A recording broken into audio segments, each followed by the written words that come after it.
Martin Luther King III carries one of the most famous names in 20th century history, that of his father, Dr. Martin Luther King Jr. The second child and eldest son of Dr. King, Mr. King was just 10 years old when his father was assassinated in Memphis on April 4, 1968. He has spent his entire life since then following in his father's footsteps as a civil and human rights activist, working across government, private and non-profit organisations in the US and internationally, including addressing the UN as an advocate for social justice, racial equality and peace. I'm Conrad Marshall, and from the Sydney Morning Herald and The Age, this is Season 7 of Good Weekend Talks, featuring in-depth conversations with fascinating people. Mr. King joins us ahead of a visit to Australia, where he'll be addressing First Nations university students and young professionals under the auspices of a non-profit mentoring organisation called Career Trackers. But in this conversation, he shares what it was like to have the most famous civil rights activists in history for a father, how he's carried the legacy of his famous family, and his fears for present-day America, as well as his dreams for better days to come. There's an extract of the Q&A in the magazine on Saturday, edited by the host of today's episode, senior writer Amanda Hooton. Thanks, Conrad. Mr. King, thanks so much for talking to us today. Look, let me start by saying, when I was doing the research for this story, I read both of your books, your excellent children's book and your most recent book, which was about legacy. And I guess I wanted to start by asking about what Dr. King was like for you as a kid. To us, we think of him as one of history's, really titanic figures, a great civil rights activist of the 20th century. But what was he like as a father? Well, first of all, I'll have to contextualize it by saying that at 10 years old, that's all I knew, Dad. Yeah. I had no full understanding. I had a subconscious understanding of who he was. Yeah. But it was not a full, from an adult perspective, of what this man and the movement that he was a part of leading meant to our nation and the world. Dad was playful. Dad was as much engaged as he could be. He traveled pretty much, it felt like every day or every other day. And so we were always happy to be with him because he understood that he had a short amount of time physically with his children, and he wanted to focus on satisfying our needs, the four of us, our needs, at the times that he spent with us. So sometimes we would play baseball in the front yard. Sometimes we would ride bicycles on our street, and even there was a super highway that is in Atlanta called I-75, Interstate 75 and Interstate 85, and they were actually building that highway in the early 60s, 1961 or so, and so we would ride our bicycles from our home on the expressway until there were areas of it that had not been created, and then we'd turn around and ride back home. We would swim together. My brother and I accompanied him to the YMCA on a weekly basis, and he taught us how to swim. And then the final thing for now is that we traveled with him maybe 8 or 10 times. So seeing him in the context of the work that he was doing, the last time we traveled, he was killed April 4th of 1968, was somewhere between September and December for, I think, on two occasions. It may have been November, it may have been December, but he was mobilizing for his last major campaign that he did not live to see come to fruition, which was called the Poor People's Campaign, where he was encouraging people from around the U.S. of all ilks, all walks of life, blacks and whites and Native Americans, Latino, Hispanic Americans, Americans from all walks of life, to come to Washington and spend time there, saying to the policymakers, the congresspersons, the president and the Congress, and even judges, the Supreme Court, that we are requesting the right to decent jobs with decent pay. And that was, again, called the Poor People's Campaign, but Yeah. he did not live. It was to start in May Yeah, of 68. He was killed in April. I see. But those were some of the engagements. Actually, we traveled long before that particular time, but Yeah, that was the last time that I remember my brother and I traveling with him. yeah. Was that the time that you talk about in your children's book where you had a confrontation with a big dog? No, that was in 1964. So that was Okay. 4 years earlier.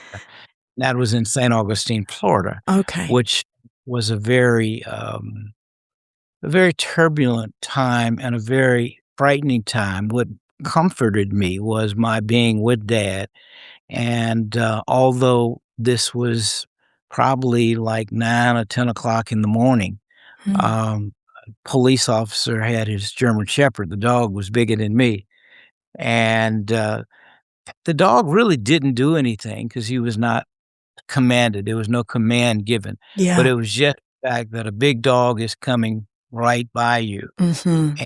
And my only comfort was to reach out and grab onto Dad's pants leg, and then I felt fine. But I remember that incident. But I also remember that in the evening time, and I didn't know this at the time, but the policemen, some of them were also, or the sheriff's posse, they would engage local citizens to be, members of the protective forces, and those local citizens happened to be Klansmen.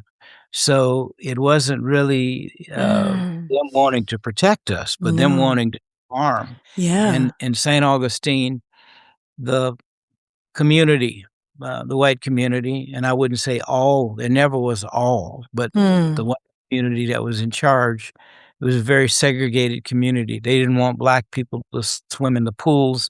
They didn't want black people to swim on beaches. And so the community would pour in the public pool when blacks were swimming, they would pour acid or Oh, lye to no. the pool Oh, to goodness. drive those who were attempting to swim out. Yeah. The policemen would ride to the beaches, and when black people were in the water, in the ocean, the policemen would ride up with their billy clubs, beating people out of the ocean. So that's the tragic kind of hate and hostility Yeah. that existed at that time. Yeah.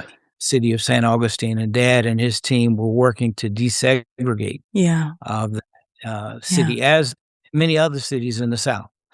I remember, exactly as you say about what you kind of understood about the broader context at the time, being a child. And I remember reading your book, being so impressed with how well I think both your parents seemed to shield you from a lot of that stuff while still helping you to understand the realities. And one of the anecdotes that really struck me was your sister Yolanda really wanting to visit a local amusement park, I think, called Funtown. Funtown, and yes. your parents sort of trying to explain to her why she couldn't go. And then ultimately you did go, and is a wonderful, you've described going with your dad, I think. And I wondered if you could just give us a little, if you could recount that story for us, because it's so... Absolutely. The backstory is that every week we would take Dad to the airport to drop him off to wherever he was going, and we would have to pass by this amazing amusement park that had every ride that you can think of, a Ferris wheel, bumper cars, all types of rides. Wow. To pass by there every day or every week and see children, hundreds of children, just having the best fun that you could think, eating candied apples and cotton candy, and hot dogs. And so, as any kid would want, we wanted to go, and we'd say, "Dad, we wanna go to Funtown." And they would have to explain to us, "Well, we can't go today," but Dad would always say, or Mom, "Your dad is working to create the opportunity for you to go to Funtown." And, I mean, it felt like we went by hundreds of times, and we could not go. But then the day came when he and his team and others had worked to change conditions, and we were able to go to Funtown, and I tell you, that was the most incredible experience that I can remember. I mean, it was almost like we were running through the park to go to the rides, and Dad was just a kind of a big child. He enjoyed the rides He with went on us. all the rides too. I love that. I mean, I can remember it as if it was yesterday, and that was, that was over 60 years ago. That might Yeah. have been 62 years. We went and we enjoyed ourselves thoroughly. That's wonderful.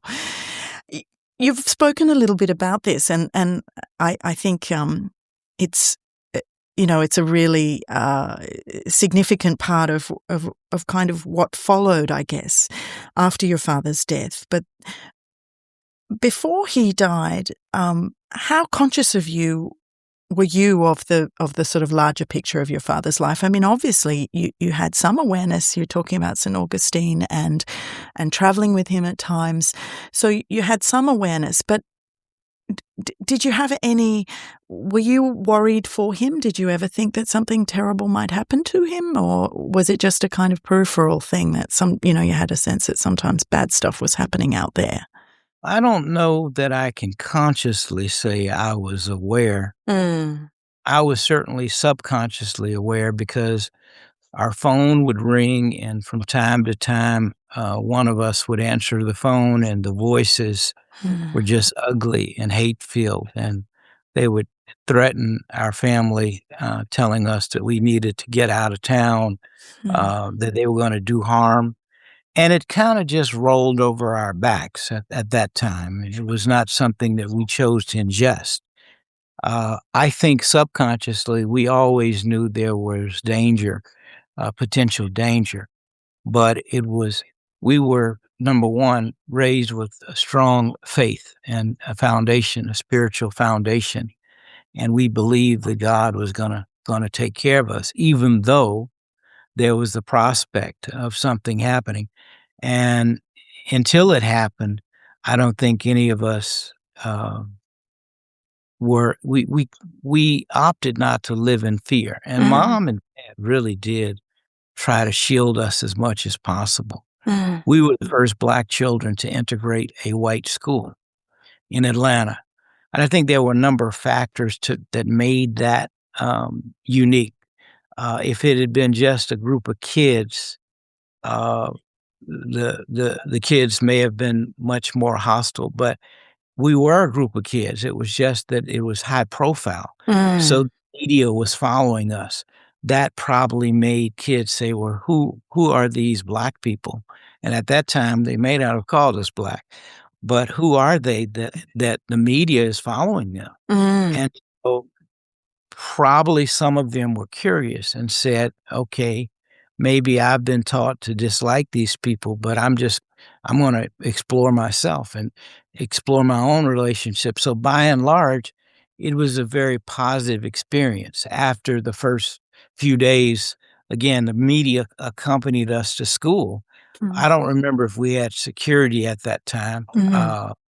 but, I do remember, the kids embracing us, and even just a few years later after we attended, maybe 2 or 3 years later, Dad was killed. Mm. Those same kids, many of them, or a number of them, showed up at our home, to pay their respects. So it created a dynamic that, these may be Black people, but they're people, Mhm. and these kids lost their father. Mhm. And so friends of mine who, I don't think many of them had ever been to their home, but yet they showed that love and care and respect for us to come to our home when this heinous act occurred on April 4th.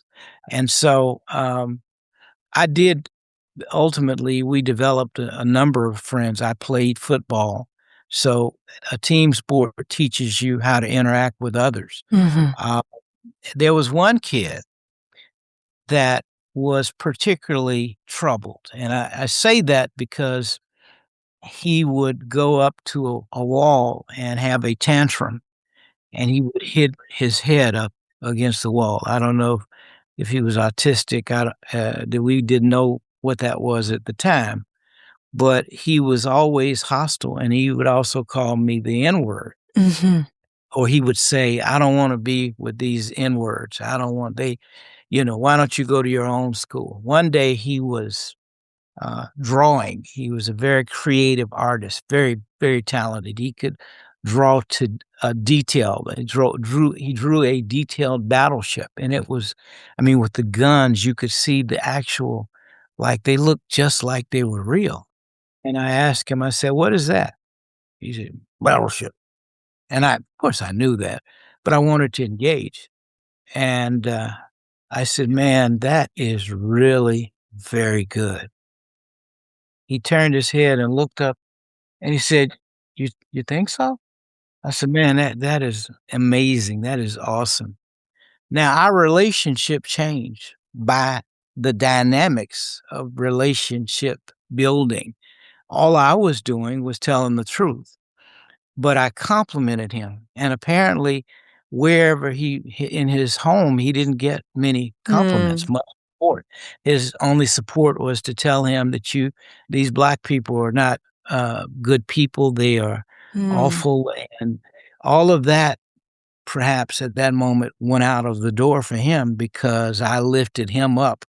So, in a sense, I was already engaged in nonviolence as a child, maybe not fully understanding what it was, Yeah. but it was a transformative experience for him and me. Yeah. And we sort became friendly after that. That's fantastic. Yeah. And exactly as you say, a sort of very early, and, a child's formulation of how to make that, those lessons that your parents were teaching you and that your father was, promoting out in the world, that was your own way of formulating those. It's wonderful.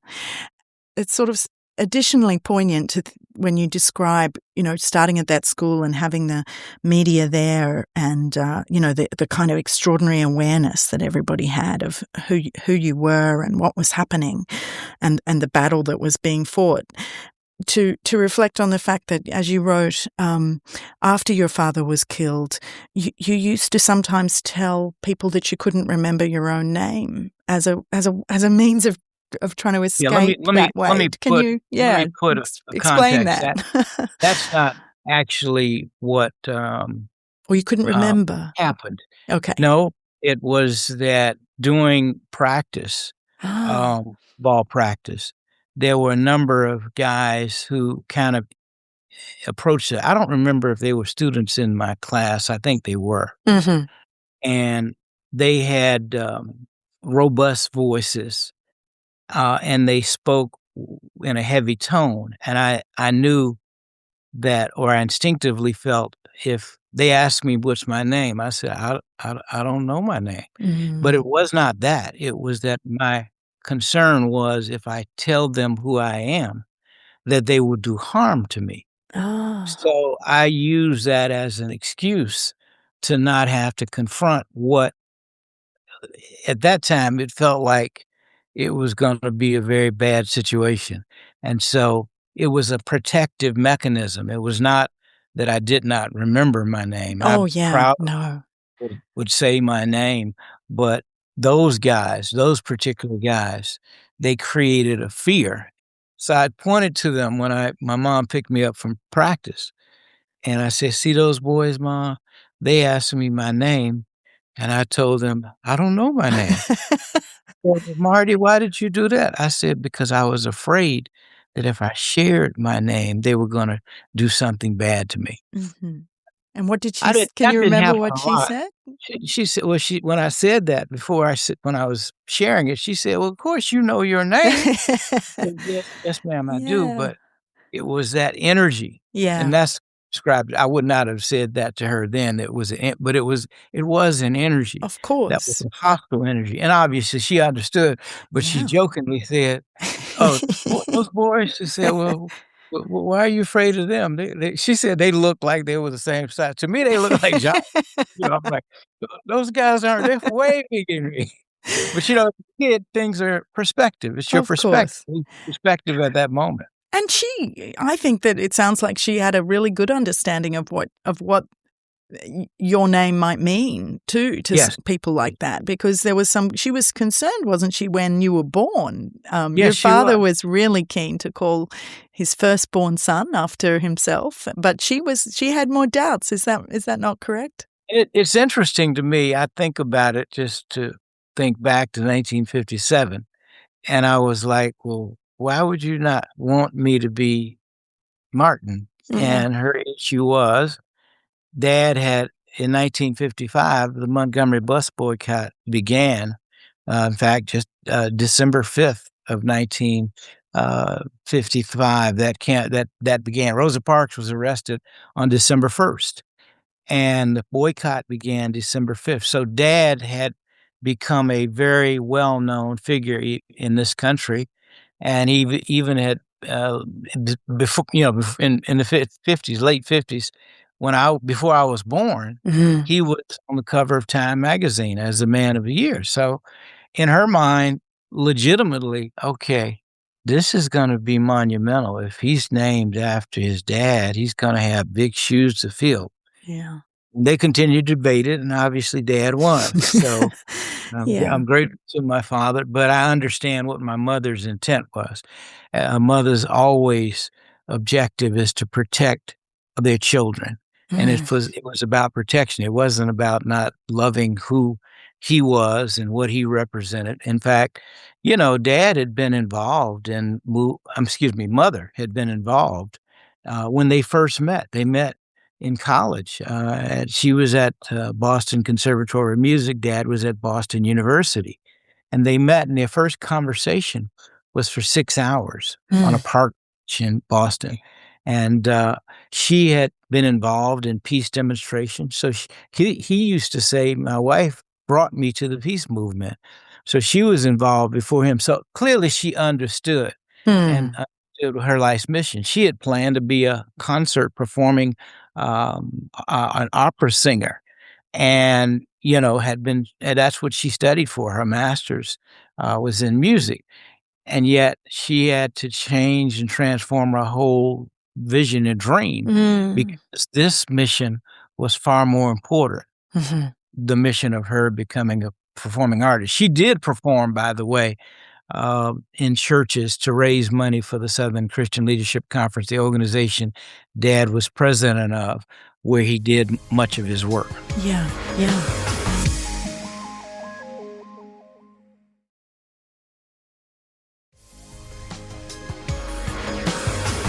Just talking about it, it makes so much. Well, it makes even more sense that you have written this book about legacy, and that you talk about inherited legacies as well as your own personal legacy. How, what what do you think about when you think about your inherited legacy, the sort of history that you have, has been given to you by your family? It is certainly, in my opinion, one of the greatest inheritances that I have. Yeah, I could not be more proud of the legacy of what my father, what my mother, what my family has represented Mm. throughout the ages. And I don't mean that in an arrogant way. I mean that in a way that when you're emboldened and using, dignity, respect, love, forgiveness, kindness, attributes that we embrace and promote. And even to this day, it is far more needed in the world than anything. Mhm. when you think of human interaction. And today, particularly in the political landscape, civility has been temporarily lost. Not just political, but the political scenario sets the Mm. tone for so many in our nation and world. And even in your own country, Mm. where just violence has just occurred. And, that's not the humane way. No. If you don't agree with someone, we can debate. Yeah. How do you comprehend that in your own life? Because your father did lose his life and you lost this wonderful dad. I mean, you talk about in your book trying to consciously lay down bitterness and hatred, on a day-to-day basis, and you still feel the grief of your father's loss. So what can you tell us about how you've done that and how you think about your dad now when you think about him in a sort of just on a daily basis? I think that his message and and the methodology is needed more now than ever. Mm-hmm. And you've used that yourself, this idea of nonviolence, of acceptance, of love. Yes, Dad would say we must learn nonviolence or we may face non-existence.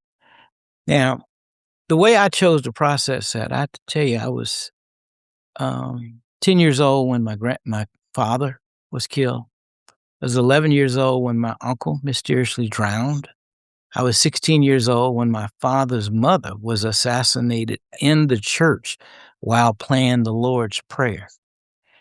Now, I had reinforcement. I can't say that I came to all of this on my own, but I was raised in an environment that taught love and taught forgiveness and taught that, if you choose hatred, you could become bitter, and hatred begets hatred. Dad would say, um, hate cannot stomp out hate. Only love can do that. Violence will never stomp out violence. Only nonviolence and love will do that. Darkness can never put out darkness. Only light can do that. So I see myself and members of my family as hopefully vessels of light. And I hope that people will embrace, engage, and watch and say, I want to bring light to the world, not darkness. We believe in love and forgiveness, even to those who hurt you. So that's just Yeah. a choice. Yeah. And I think that I'm not suggesting that everyone has to be that way. I'm just sharing what worked for me. Yeah. So that when I speak to kids every day or every week, that's the message that I have, that there is some redemption. You may not see it today, but ultimately it's redeeming. It's a redeeming quality. And I always admire those who are able to Mm. forgive it. You can. It doesn't mean you forget. I No. mean, it doesn't mean that it's not painful. Some days I wake up and see something in the world or in the nation and I want to talk to my dad. Well, Mm-hmm. that option I don't have, at least in the physical sense. I can certainly pray and speak to him, and sometimes I get signs. I have dreams where he comes to me and shares a path, Right. or at least that's what happens in my own experience. And Yeah. our daughter was involved in something called March for Our Lives back in 2018. Yeah. A number of kids were killed by a student at Douglas Stoneman High School in Yeah. Parkland, Florida. About 16 folks, 15 students, and I think one teacher. And our daughter spoke at that event in front of 850,000 people. And what she said was, my grandfather, I'm Yolanda Renee King, granddaughter of Martin Luther King Jr. and Coretta Scott King. My grandfather had a dream that his children would one day live in a world where they would not be judged by the color of their skin, but by the content of their character. She went on to say, I have a dream too. My dream is enough, and we must create a gun-free world. Now, you can't imagine how proud my wife and I were. By the way, she was 9 years old, had Oh just my turned 9. goodness. Wow. And when my wife woke up that morning, Saturday, it was a Saturday back in 2018, and we tried to work with her to say, well, what are you going to say, Yolanda?